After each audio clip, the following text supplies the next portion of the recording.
The wind was icy that evening, the kind that made Toronto's streetlights blur into soft halos.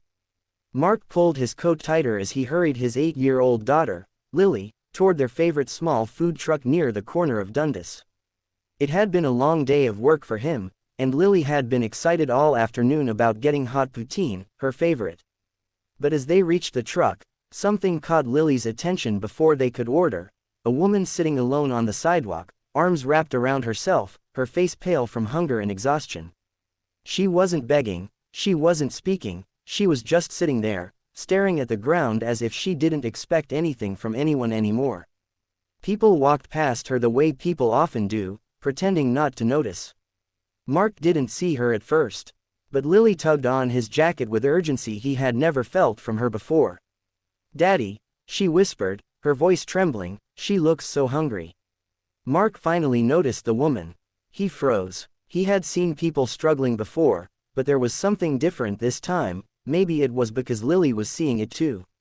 Maybe it was because he remembered what it felt like to have nothing.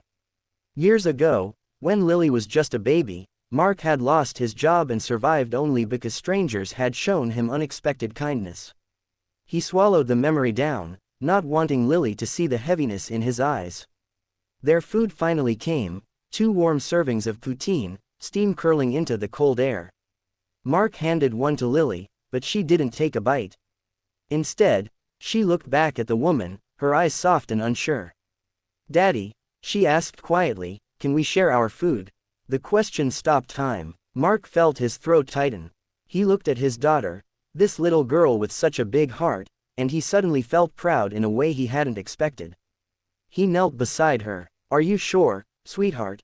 You were so hungry." Lily nodded without hesitation. "But she's hungrier, Daddy." They walked together toward the woman. She didn't look up until Lily gently held out the warm box of poutine. "Excuse me," Lily said softly, "would you like some food?" The woman blinked, confused, almost afraid to accept. When she finally reached out, her hands were shaking. I haven't eaten all day," she whispered. The first bite she took made her eyes fill with tears. Not because of the food, but because someone had seen her. Mark spoke gently. "Are you okay? Do you need help?" She nodded, trying to wipe her cheeks. Her name was Sarah. She had moved to the city for work, but things had fallen apart faster than she could manage. She had been living between shelters, searching for a job, doing everything she could, but hunger doesn't wait for hope.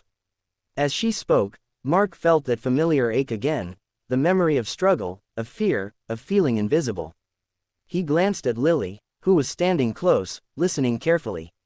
Lily reached into her pocket and pulled out a tiny, folded paper snowflake she had made at school that day.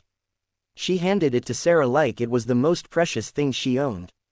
"This is for you," she said shyly.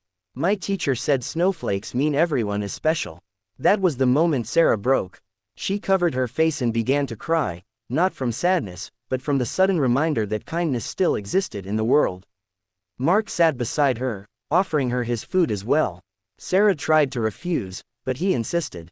"We'll get more," he said. "Tonight, just eat." They stayed with her until she finished. Mark then called a nearby shelter he trusted and confirmed a bed was available for her that night. He even arranged for someone to help her apply for jobs in the morning. When they finally walked her to the shelter door, Sarah hugged them both tightly. "I won't forget this," she whispered. "You didn't just feed me. You made me feel human again." As Mark and Lily walked home, snow beginning to fall around them, Lily slipped her hand into her father's. "Daddy," she said, "I'm happy we shared." Mark looked down at her and felt his chest warm in the cold night. "You didn't just share food," he told her gently. "You shared kindness, and that can save someone." The next morning, as they left their building, they found a note taped to the door. It was from Sarah. It read, "Thank you for seeing me. I have an interview today. You gave me more than a meal, you gave me hope." Mark smiled, folded the note, and tucked it into his coat. Lily skipped beside him, humming. A simple act, a small question from a child, had changed the course of someone's life. And as they walked into the bright new day, Mark realized something powerful: sometimes the greatest lessons come from the smallest hearts. And sometimes, One shared meal becomes the moment someone begins again.